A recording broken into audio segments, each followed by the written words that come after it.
আল্লাহ তাআলাহু তিনি সদ্য বিবাহ করেছেন।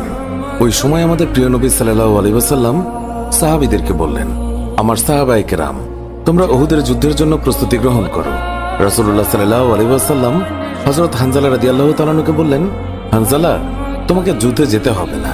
তখন হানজালা রাদিয়াল্লাহু তাআলা বললেন, ইয়া রাসূলুল্লাহ, আপনি যুদ্ধে যাবেন, কাফেরদের সঙ্গে যুদ্ধ করবেন, আর আমি সেখানে না গিয়ে স্ত্রীর সঙ্গে আমোদ প্রমোদ করব? এটা আমি সহ্য করতে পারবো না, আমাকেও যুদ্ধে নিয়ে চলুন। রাসূলুল্লাহ সাল্লাল্লাহু আলাইহি ওয়াসাল্লাম তখন বললেন, হানজালা, আমি তোমাকে আদেশ দিলাম, তুমি বাড়িতে থাকো, তোমাকে যুদ্ধে যেতে হবে না।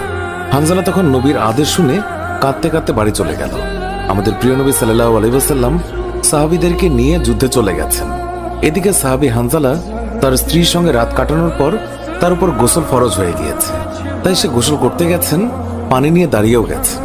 এই সময় মদিনার গলি থেকে কেউ একজন চিৎকার করে বলছিলেন, মদিনার মুসলমানরা, তোমরা কার জন্য জীবিত থাকবে? তোমাদের প্রিয় নবীকে কাফের মুশরিকরা শহীদ করে দিয়েছে।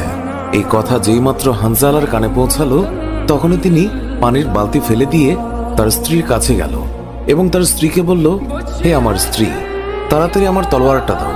যে কাপুরুষরা আমার নবীকে শহীদ করেছে, যে কাফেররা বিশ্বনবী হযরত মুহাম্মদ সাল্লাল্লাহু আলাইহি ওয়াসাল্লামকে হত্যা করেছে, আমি তাদেরকে ছাড়ব না।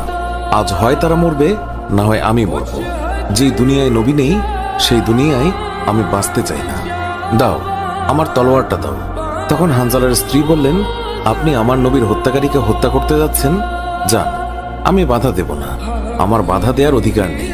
তবে আপনি দয়া করে গোসল করে পবিত্র হয়ে যান, কেননা আপনার উপর গোসল ফরজ হয়ে গিয়েছে। এছাড়াও আপনি যদি উহুদের ময়দানে শহীদ হয়েও যান, আমি কোনো দুঃখ করব না। উত্তরে হানজালা বললেন, না, যদি আমি গোসল করতে যাই, তবে আমার নবীর হত্যাকারীরা কিছু সময়ের জন্য হলেও বেঁচে থাকবে, এটা আমি হতে দিতে পারি না।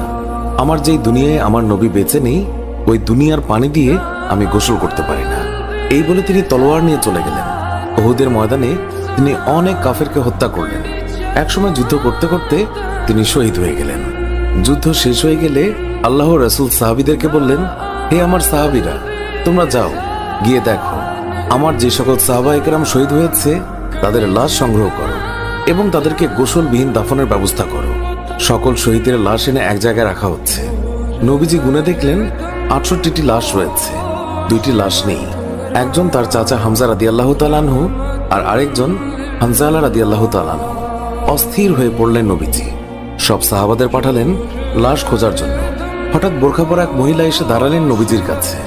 নবীজি তাকে চিনলেন না। মহিলা বললেন, শুনুন ইয়া রাসূলুল্লাহ, কাল আপনি একটা বিয়ে পড়ি